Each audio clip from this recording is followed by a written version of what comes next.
Hello everyone, welcome back to my channel. আজকের এই ভিডিওতে আলোচনা করব ন্যাশনাল কমিশন ফর সাফাই কর্মচারীস এর তরফ থেকে পাবলিশড হওয়া নতুন রিক্রুটমেন্ট নোটিশ নিয়ে। তো তোমরা এখানে সমস্ত ডিটেলসগুলো দেখতে পাচ্ছ। এই ডেটটা তোমরা দেখতে পাচ্ছ 12 নভেম্বর 2024।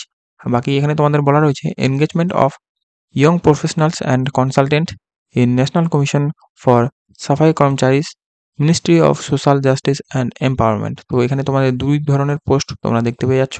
আর এখানে তোমাদের বলা রয়েছে কনসাল্ট মিডিয়া এর জন্য তোমাদের বয়সটা যেন 45 বছরের উপরে না হয়, এবং তোমাদের যে কনসাল্ট লিগাল রয়েছে এর জন্য তোমাদের 65 বছরের জন্য উপরে না হয়। ডেটটা তোমরা দেখতে পাচ্ছ। এই অনুযায়ী কিন্তু তোমাদের হিসেব করা হবে। তো যাই হোক, সমস্ত যে কোয়ালিফিকেশন রয়েছে সমস্ত কিছুই আলোচনা করব। এর আগে তোমরা যদি চ্যানেলে নতুন হয়ে থাকো তো চ্যানেলটিকে সাবস্ক্রাইব করে দাও এবং পাশে থাকা বেল আইকনটি অন করে রাখো এরকমই নতুন নতুন জব আপডেট পাওয়ার জন্য। তো এখানে নিচের দিকে আমরা চলে আসবো। এটাতে তেমন কিছু নেই, এটা ইন্ট্রো রয়েছে। তো নিচে তোমরা দেখতে পাচ্ছ এখানে সমস্ত কিছু দেওয়া রয়েছে। তো এখানে 11 নভেম্বর 2024 পাবলিশড হয়েছে। তো এই সামনে যেটা বললাম সেটাই এটা রয়েছে। বাকি তোমাদের যে সমস্ত ডিটেলস সেটা নিচে রয়েছে। তো এখানে তোমাদের যে ডিটেলস অফ পোস্ট রয়েছে সব দেখতে পাচ্ছ। Minimum post young professional executive.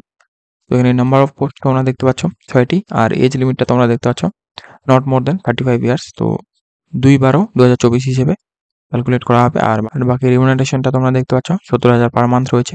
Qualification তোমরা দেখতে পাচ্ছ তোমাদের কিন্তু গ্রাজুয়েট এনি ডিসিপ্লিন থেকে হলেই হলো। আর এক্সপিরিয়েন্সটা তোমাদের 3 ইয়ার্স মিনিমাম লাগবে রিলেটেড ফিল্ড নিয়ে। তো যাই হোক, এখানে তোমাদের যে জব রোল রয়েছে বা রেসপন্সিবিলিটি, কী কাজ করতে হবে বা কী রেসপন্সিবিলিটি থাকবে তোমাদের, সেই সমস্ত কিছু ডিটেলস দেওয়া রয়েছে। সেগুলো আমি তোমাদের আলোচনা করব না।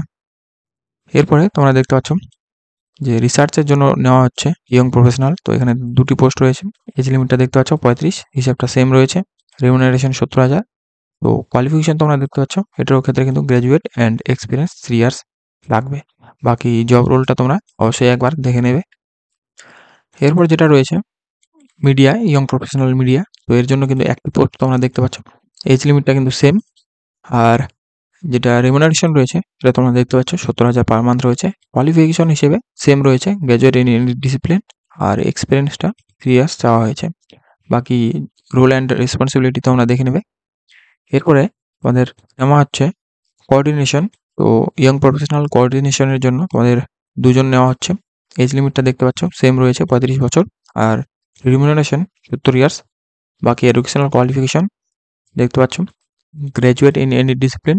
বাকি এক্সপিরিয়েন্স 3 ইয়ার্স প্রত্যেকটির ক্ষেত্রে কিন্তু রয়েছে। জব রোলটা তোমরা দেখে নেবে নিজেদের মতো করে।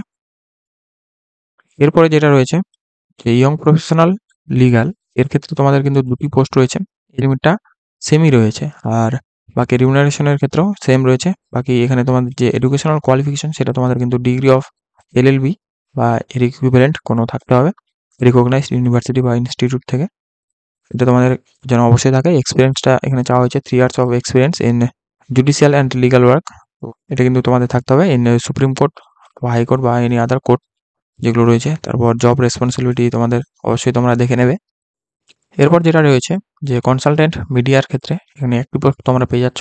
অ্যান্ড এজ লিমিটটা সেম রয়েছে, কিন্তু এখানে রিমুনারেশনটা যেটা রয়েছে সেটা তোমরা দেখতে পাচ্ছ 1 লাখ রয়েছে। আর কোয়ালিফিকেশন তোমাদের চাচ্ছে গ্র্যাজুয়েট ইন এনি ডিসিপ্লিন। এক্সপিরিয়েন্সটা কিন্তু অনেকটাই রয়েছে 7 ইয়ার্স। তোমাদের ইন রিলেটেড ফিল্ড নিয়ে থাকতে হবে। আর জব রোলটা তোমরা অবশ্যই নিজেদের মতো করে দেখে নেবে। এরপর বাকি যে কনসালটেন্ট লিগাল রয়েছে সেম। এর ক্ষেত্রে কিন্তু তোমাদের যে ল ডিগ্রি বা এলএলবি বা এর ইকুইভ্যালেন্ট কোনো রিকগনাইজড ইউনিভার্সিটি থেকে পাস আউট হতে হবে এবং 7 ইয়ার্স অফ এক্সপিরিয়েন্স তোমাদের থাকতে হবে। বাকি সব কিছু এখানে সেম রয়েছে। তো এখানে টার্মস অ্যান্ড কন্ডিশন তোমাদের অ্যানেক্সার 1 এ দেওয়া রয়েছে, সেটা তোমরা চাইলে দেখে নিতে পারো। সেই সব নিয়ে আলোচনা করবো না। এখানে তোমাদের submission of application and mode of recruitment যেটা রয়েছে সেটা দেখবো। তো এখানে এলিজিবল যারা রয়েছে তাদের ক্ষেত্রে এখানে সমস্ত যে ডকুমেন্ট আছে সমস্ত কিছু স্ক্যান করে কিন্তু তোমাদের যে সেলফ অ্যাটাস্টেড কপিগুলো সেগুলো এই সমস্ত জিনিসগুলো অ্যাটাচ করে তোমাদের এই ইমেল আইডিতে যে রয়েছে এখানে তোমাদের সেন্ড করতে হবে। আর এখানে তোমাদের যে সাবজেক্ট লাইনটা লিখতে হবে ইমেলের সেটা তোমরা দেখতে পাচ্ছ, application for the post of young professional or consultant in NCSK. যাই হোক, 2 নম্বরে তোমাদের বলা রয়েছে আদার কোনো কিন্তু মোডে তোমাদের অ্যাপ্লিকেশনটি অ্যাকসেপ্ট করা হচ্ছে না। হ্যাঁ, অ্যাপ্লিকেশনটি কিন্তু তোমরা অবশ্যই নির্দিষ্ট একটি টাইম পিরিয়ড যে রয়েছে তার মধ্যে সেন্ড করবে। তারপরে এখানে তোমাদের যে সিলেকশন কমিটি রয়েছে তাদের হিসেব অনুযায়ী কিন্তু তোমাদের যে সিলেকশন প্রসেস সেটা করা হবে। এখানে তোমাদের এডুকেশনাল কোয়ালিফিকেশন হিসেবে 20 মার্কস থাকবে। আর যে প্রিভিয়াস এক্সপিরিয়েন্স রয়েছে 30 মার্কস সেজন্য, এবং প্রেজেন্টেশনের ক্ষেত্রে তোমরা 15 মার্কস পেয়ে থাকবে। অ্যান্ড পারফরমেন্স ডিউরিং পার্সোনাল ইন্টারাকশনের ক্ষেত্রে তোমাদের 35 মার্কস তোমরা পেয়ে থাকবে। তো এই হিসাবে কিন্তু তোমাদের র্যাঙ্কিংটা সেটা তৈরি করা হবে। বাকি তোমাদের শর্টলিস্ট ক্যান্ডিডেট যারা রয়েছে তাদের ক্ষেত্রে এখানে কিন্তু অরিজিনাল ডকুমেন্ট ইন্টারভিউয়ের জন্য নিয়ে যেতে হবে। এরপর বাকি সমস্ত যে ডিটেলসগুলো সেগুলো তোমরা অবশ্যই দেখতে পারো। এখানে কোনো রকমের কিন্তু টিএডিএ দেওয়া হচ্ছে না সিলেকশন কমিটির তরফ থেকে। বাকি আদার্স সমস্ত কিছু তোমরা চাইলে দেখে নিতে পারো। তো লাস্ট ডেট অফ অ্যাপ্লিকেশন যেটা দেখতে পাচ্ছ 2/12/2024 রয়েছে, বিকেল কিন্তু 5টা এটা।